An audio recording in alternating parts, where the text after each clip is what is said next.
ನನಗೆ ಒಂದೊಂದು ಸರಿ ಅನಿಸ್ತಾ ಇರುತ್ತೆ, ಕೆಲವು ಪ್ರೊಡ್ಯೂಸರ್ಗಳು 80 ಕೋಟಿ 100 ಕೋಟಿಯನ್ನು ಅದು ಯಾವ ನಂಬಿಕೆ ಇಟ್ಟುಕೊಂಡು ಯಾವ ಕಥೆಯನ್ನು ಕೇಳಿ ಕೆಲವೊಬ್ಬರ ಮೇಲೆ ಹಾಕ್ತಾರೋ ಅಂತ ಗೊತ್ತಿಲ್ಲ.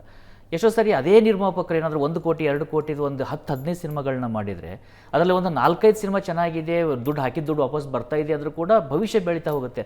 ಅದ್ರ ಕಡೆ ಯಾರೂ ಗಮನಿಸ್ತಾ ಇಲ್ವಾ ಅಂತ. ನೀವು ಇದು ಹೇಳಬೇಕು ಒಂದು ತಮಾಷೆಯಾಗಿ ನನ್ನ ಗೆಳೆಯ ಹೇಳ್ತಾ ಇರ್ತಾನೆ, 400 ಕೋಟಿ ಅಂತ ಹೇಳ್ತಾರೆ ಒಂದು ಸಿನಿಮಾಕ್ಕೆ ಅಂತ. ಆ ಸಿನಿಮಾ ಸುಮಾರು 120 ನಿಮಿಷ ಇರುತ್ತೆ. 120 ನಿಮಿಷ ಇಂಟು 12 4 ಅಂದರೆ 1 ನಿಮಿಷಕ್ಕೆ 3 ಕೋಟಿ ಖರ್ಚು ಮಾಡ್ತಾನೆ. 1 ನಿಮಿಷಕ್ಕೆ 3 ಕೋಟಿ ಖರ್ಚು ಮಾಡುವಂಥದ್ದು ಏನಿರುತ್ತೆ ಸಿನಿಮಾದಲ್ಲಿ ಅಂತ ಅವನಿಗೆ ಆಶ್ಚರ್ಯ, ಒಂದು ಎವರೇಜ್ ನೋಡಿದ್ರೆ. ಸೊ ಹೀಗಾಗಿ ಈ ಸಿನಿಮಾಕ್ಕೆ ಮಾಡುವಂಥ ಖರ್ಚು ಆ ಸಿನಿಮಾಗೆ ಬೇಕಾದ ಖರ್ಚು ಆಗಿರಲ್ಲ. ಅದೇನಾಗಿರುತ್ತೆ ಅಂದರೆ, ಒಂದು ರೀತಿಯಲ್ಲಿ ಇಲ್ಲಿಯ ಸ್ಟಾರ್ ನಟ ಅಲ್ಲಿಯ ಸ್ಟಾರ್ ನಟನ ಜೊತೆ ಹೋಲಿಕೆ ಮಾಡಿಕೊಂಡು ನನ್ನ ಪಾನ್ ಇಂಡಿಯಾ ಸಿನಿಮಾ ಆಗುತ್ತೆ, ಅದರಿಂದ ಇಷ್ಟು ಬಜೆಟ್ಟು ಮಾಡಿ, ಇಷ್ಟು ಖರ್ಚು ಮಾಡಿ, ಇಷ್ಟು ಅದ್ದೂರಿಯಾಗಿ ಮಾಡಿ, ಅಲ್ಲಿ ಇಷ್ಟು ದುಡ್ಡು ಬರುತ್ತೆ, ಈ ಥರ ಲೆಕ್ಕಾಚಾರಗಳನ್ನೇ ಹಾಕ್ಕೊಂಡು ಕೂತಿರ್ತಾರೆ. ಈ ಕತೆಗೆ ಎಷ್ಟು ಬೇಕು ಅಂತ ಕೇಳೋಕ್ಕೋಗಲ್ಲ. ಅದನ್ನು ಬಹಳ ಸೊಗಸಾಗಿ ಮಾಡುವ ಒಬ್ಬ ನಿರ್ದೇಶಕ ಇಲ್ಲಿದ್ದರೆ ಅದು ರಾಜ್ ಬಿ ಶೆಟ್ಟಿ. ಅವರೊಂದು ಪೈಸೆ ಜಾಸ್ತಿ ಖರ್ಚು ಮಾಡಲ್ಲ. ರಿಷಬ್ ಶೆಟ್ಟಿ ಅವರು ಕಾಂತಾರ 2ನಲ್ಲಿ ಸ್ವಲ್ಪ ಜಾಸ್ತಿ ಖರ್ಚು ಮಾಡಿದ್ರು ನಂಗೆ ಅನ್ನಿಸ್ತು. ಬಟ್ ಅಲ್ಲಿ ತನಕ ಅವರು ಸರ್ಕಾರಿ ಹಿರಿಯ ಪ್ರಾಥಮಿಕ ಶಾಲೆ ಇರ್ಬೋದು, ಕಿರಿಕ್ ಪಾರ್ಟಿ ಇರ್ಬೋದು, ಅಥವಾ ಕಾಂತಾರ 1 ಇರ್ಬೋದು, ಎಲ್ಲ ಅದರಲ್ಲಿ ಎಷ್ಟು ಒಂದು ಕಡಿಮೆ ಎಷ್ಟು ಬೇಕೋ ಅಷ್ಟೇ ಖರ್ಚು ಮಾಡಿಕೊಂಡು, ಅಂದರೆ ಒಂದು ಸಂಯಮದಲ್ಲಿ ಖರ್ಚು ಮಾಡೋದಿದೆಯಲ್ಲ, ಅದು ಕೂಡ ಒಬ್ಬ ನಿರ್ದೇಶಕನ ಕ್ರಿಯೇಟಿವಿಟಿ ಅಂತ ಹೇಳೋದು ನಾನು. ಸೊ ಅದನ್ನೆಲ್ಲ ಬಿಟ್ಟು ನೀವು ತುಂಬ ಖರ್ಚು ಮಾಡಿ ದುಡ್ಡು ಬರಲಿಲ್ಲ ಅಂತ ಅಳೋದಿಲ್ಲ, ಅರ್ಥನೇ ಇಲ್ಲ. We should know our limits. ಈ ಪ್ರತಿಷ್ಠೆಕ್ಕಿಂತ ಹೋಗೋಕ್ಕಿಂತ ಹೆಚ್ಚಾಗಿ ಅದರದ್ದು ಒಂದು ಅದು ಏನು ಕೇಳುತ್ತೆ ಅದನ್ನು ಕೊಡ್ತಾ ಹೋದರೆ ಸಾಕಷ್ಟು ಸಮಸ್ಯೆಗಳು ಸಿನಿಮಾದಲ್ಲೂ ಬಗೆಹರಿಯುತ್ತೆ ಅಂತ ಅನಿಸುತ್ತೆ. ಈಗ ಜೊತೆಗೆ ನೀವು ಒಬ್ಬ ಸಿನಿಮಾ ಪತ್ರಕರ್ತರಾಗಿ, ಸಿನಿಮಾ ಅಭಿಮಾನಿಯಾಗಿ ಇಷ್ಟೊತ್ತವರೆಗೂ ಸಾಕಷ್ಟು ವಿಚಾರಗಳನ್ನ ಹೇಳಿದ್ರಿ. ಈಗ ಮತ್ತೊಂದು ಹ್ಯಾಟನ್ನು ತೊಟ್ಟಿದ್ದೀರಿ, ಅತ್ಯಂತ ಜವಾಬ್ದಾರಿ ಇರುವಂಥದ್ದು, ಕನ್ನಡಪ್ರಭದ ಸಂಪಾದಕರಾಗಿರುವಂಥದ್ದು. ಈಗ ಡಿಜಿಟಲಲ್ಲಿ ನಮಗನ್ನಿಸ್ತಾ ಇರುತ್ತೆ ಏನಂದರೆ ಎಷ್ಟು ಕಾಂಪಿಟೇಷನ್ ಇದೆ, ಯಾವ ಥರ ಸುದ್ದಿಗಳನ್ನು ಹಾಕಬೇಕು, ಹೇಗೆ ಹಾಕಬೇಕು. ಈಗ ಮೊನ್ನೆ ಒಂದು ಸ್ಟಡಿಯನ್ನು ಓದ್ತಾ ಇದ್ದೆ, ನ್ಯೂಸ್ ಕನ್ಸಂಪ್ಷನ್ ಟೈಮ್ ಏನಿದೆ it has reduce to 30 seconds. ಇನ್ಸ್ಟಾಗ್ರಾಮಲ್ಲೂ ಕೂಡ 1 ನಿಮಿಷದ ರೀಲ್ಸನ್ನು ನೋಡೋಂಥವ್ರ ಸಂಖ್ಯೆ ಕಡಿಮೆಯಾಗಿ 30 ಸೆಕೆಂಡ್ ರೀಲ್ಸಿಗೆ ಬಂದಿದೆ. ಇವನ್ ಇನ್ಸ್ಟಾಗ್ರಾಮು ಕೂಡ ನೀವು ಸಜೆಸ್ಟ್ ಮಾಡುತ್ತೆ 30 ಸೆಕೆಂಡಲ್ಲಿ ಸುದ್ದಿಯನ್ನು ಕೊಡಿ, ಅಥವಾ ಏನೇ ಹಾಕಿದ್ರು 30 ಸೆಕೆಂಡಲ್ಲಿ ಹೇಳೋ ಥರ ಇರಲಿ ಅಂಥೇಳಿ. ಅಲ್ಲಿಂದ ನಾವು ಇಲ್ಲೊಂದು ಪಾಡ್ಕಾಸ್ಟ್ ಇದೆ, ಅಂದರೆ ಬೇರೆ ಬೇರೆ ಕೆಡರ್ಗೆ ಏನು ಬೇಕೋ ಅದನ್ನು ಕೊಡುವಂಥ ಪ್ರಯತ್ನ ಡಿಜಿಟಲಲ್ಲಿ ನಡೀತಾ ಇರುತ್ತೆ, ಪ್ರತಿ ಕ್ಷಣದ ಪ್ರಕ್ರಿಯೆ. ಆದರೆ ಸುದ್ದಿ ಪತ್ರಿಕೆ ಅಂತ ಬಂದಾಗ ಇರುವಂಥ ಚಾಲೆಂಜಸ್ಗಳು ಯಾವ ರೀತಿಯಾದಂಥ ಇಮ್ಮಿಡಿಯೇಟ್ ಚಾಲೆಂಜಸ್ಗಳು ಸಸ್ಟೈನಬಿಲಿಟಿ ವಿಚಾರದಲ್ಲಿ ನೋಡಿದಾಗ ನಿಮ್ಗೆ ಅನಿಸುತ್ತೆ? ಒಂದು ಪತ್ರಿಕೆಯ ಸಂಪಾದಕ ಆದ ತಕ್ಷಣ ದೊಡ್ಡ ಗಾಬರಿ ಆಗೋದೇನೆಂದರೆ, ನಾನು ಮುಂದೆ ಯಾರು ಓದುಗ ಇದ್ದಾನೆ ಅಂತ ಗೊತ್ತಿರಲ್ಲ.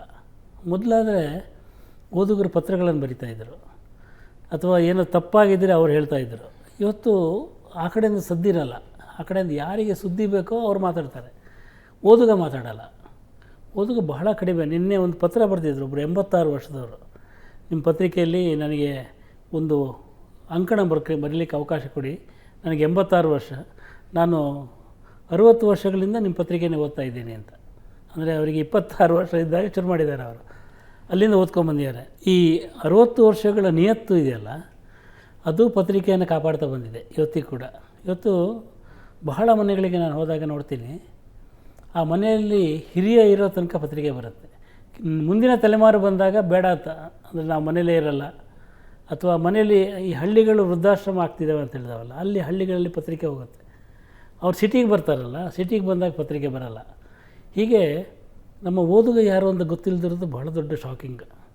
ಅಂಥ ಹೊತ್ತಲ್ಲಿ ನಾವು ಪತ್ರಿಕೆಯನ್ನು ಮಾಡಬೇಕು. ಎರಡನೇದು, ಮೊನ್ನೆ ಉದಾಹರಣೆಗೆ ಅರ್ಜೆಂಟೈನಾ ಸೋತ ಕ್ಷಣ ಇದೆಯಲ್ಲ, ರಾತ್ರಿ 2:49,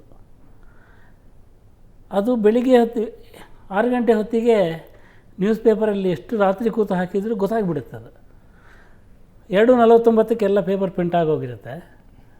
ಕನ್ನಡಪ್ರಭದಲ್ಲಿ ಒಂದು ಸಣ್ಣ ಸುದ್ದಿ ಬಂತು, ಅದನ್ನು ಏನು ಆ ದಿನ ಹಾಕೋಕ್ಕಾಗಲ್ಲ, ನೆಕ್ಸ್ಟ್ ಡೇ ಹಾಕೋಣ ಅಂದರೆ ಆ ಸುದ್ದಿಗೆ 36 ಗಂಟೆ ಆಗೋಗಿರುತ್ತೆ. ಅದು ಆ ಸುದ್ದಿ ಬಗ್ಗೆ ಚರ್ಚೆ ಮಾಡಿ ಎಲ್ಲ ಮುಗಿದು ಹೋಗಿರುತ್ತೆ. ಈ ಇಮಿಡಿಯಸಿ ಒಂದು ಸುದ್ದಿಯ ಬಿಸಿ ಇದೆಯಲ್ಲ, ಅದರದ್ದು ದೊಡ್ಡ ಸಮಸ್ಯೆ ಇದೆ. ಬಟ್ ಸ್ಟಿಲ್ ನನಗೆ ನಂಬಿಕೆ ಏನಂದರೆ, ಪತ್ರಿಕೆಯನ್ನು ಯಾಕೆ ಓದ್ತಾರೆ ಅಂದರೆ ಅಲ್ಲಿ ಸತ್ಯ ಬರುತ್ತೆ ಅಂತ ಓದ್ತಾರೆ ಅಂತ. ಅಂದರೆ ನಮ್ಮ ಮನೆಯಲ್ಲಿ ಕೂಡ ನ್ಯೂಸನ್ನು ನೋಡಿರ್ತಾರೆ, ಬಟ್ ಅದು ಸತ್ಯನೋ ಸುಳ್ಳು ಗೊತ್ತಿರಲ್ಲ. ಈ ವಿಜುವಲ್ ಮೀಡಿಯಾದ ದೊಡ್ಡ ಸಮಸ್ಯೆ ಅಥವಾ ನಮಗೆ ಎದುರಾಗುವಂಥ ದೊಡ್ಡ ಸವಾಲೇನೆಂದರೆ ಅದರಲ್ಲಿ ಯಾವುದು ಸತ್ಯ ಯಾವುದು ಸುಳ್ಳು, ಎಷ್ಟು ಸತ್ಯ ಎಷ್ಟು ಸುಳ್ಳು, ಒಂದು ಅಬ್ಬರ ಇರುತ್ತಲ್ಲ ಅಲ್ಲಿ, ಅದು ಬಹಳ ಅಂದರೆ ಸಮ್ ಪರ್ಸೆಂಟೇಜ್ ಆಫ್ ಟ್ರೂತ್ ಇರುತ್ತೆ, ಬಟ್ ಅದರಲ್ಲಿ ಪಿಂಚ್ ಆಫ್ ಸಾಲ್ಟ್ ಎಷ್ಟು ಇರುತ್ತೆ ಗೊತ್ತಿರಲ್ಲ. ಹಾಗಾಗಿ ಪತ್ರಿಕೆ ಬಂದಾಗ ಪತ್ರಿಕೆಯಲ್ಲಿ ಒಂದು ನಿಧಾನ ಇದೆ ಅಂತ. ನಿಧಾನ ಅಂದರೆ ಅದು ಬಹಳ ಸುದ್ದಿಯನ್ನು ಬರ್ಕೊಂಡು ಹೋಗ್ತಾರೆ. ಆಮೇಲೆ ನಮಗೊಂದು ನಂಬಿಕೆ ಇದೆ ಈ ಜಗತ್ತಲ್ಲಿ, ಯಾರಾದರೂ ಏನಾದ್ರು ಹೇಳಿದರೆ ಪೇಪರಲ್ಲಿ ಬಂದಿದೆಯಾ ಅಂತ ಕೇಳ್ತಾರೆ. ಆಮೇಲೆ ನೀವೇನಾದ್ರು ಹೇಳಿದರೆ ರೈಟಿಂಗಲ್ಲಿ ಕೊಡಿ ಅಂತ ಕೇಳ್ತಾರೆ. ಅಂದರೆ what ever that is return is truth ಅಂತ ಆ ನಂಬಿಕೆಯನ್ನು ಉಳ್ಕೊಂಡ್ಬಿಟ್ಟಿದೆ. ಹಾಗಾಗಿ ಪತ್ರಿಕೆಯ ಒಂದು ಏಕೈಕ ಭರವಸೆ ಅಂದರೆ ಅದು ಪ್ರಿಂಟ್ ಆಗಿರುತ್ತೆ, ಅಚ್ಚಾಗಿರುತ್ತೆ. ಅಚ್ಚಾಗಿರೋದನ್ನು ನಂಬುವವರು ಒಂದಷ್ಟು ಜನ ಇದ್ದಾರೆ. ಬಹುಶಃ ಆ ನಂಬಿಕೆ ಮರುಕಳಿಸ್ಬೋದು ಅಂತ ನನಗೆ ಅನಿಸುತ್ತೆ ಸ್ವಲ್ಪ ವರ್ಷಗಳಲ್ಲಿ. ಇದೆಲ್ಲ ಒಂಥರ ಸಾಕು ಅಂತ ಅನಿಸಿ ಮತ್ತೆ ಪತ್ರಿಕೆಗೆ ಮರಳುವಂಥ ಒಂದು ಕಾಲ ಬರ್ಬೋದು. ಬಟ್ ಫಾರ್ಮ್ಯಾಟ್ ಬದಲಾಗ್ಬೋದು. ರವಿ ಹೆಗ್ಡೆ ಅವರು ಹೇಳ್ತಾ ಇರ್ತಾರೆ, ಪತ್ರಿಕೆ ಇರುತ್ತೆ, ಅದನ್ನು ಓದುವ ಫಾರ್ಮ್ಯಾಟ್ ಪೇಪರ್ ಆಗಿರಲ್ಲ ಅಷ್ಟೇ ಅಂತ. It could be A digital platform, tab, ಇನ್ನೇನೋ ಆಗಿರುತ್ತೆ. ಬಟ್ ನನ್ನ ಪ್ರಕಾರ ಆ ಪತ್ರಿಕೆಯ ಸತ್ಯಸಂಧತೆಯನ್ನು ಬದಲಾಯಿಸುವಂಥ ಶಕ್ತಿ ಯಾವ ಮಾಧ್ಯಮಕ್ಕೂ ಇಲ್ಲ.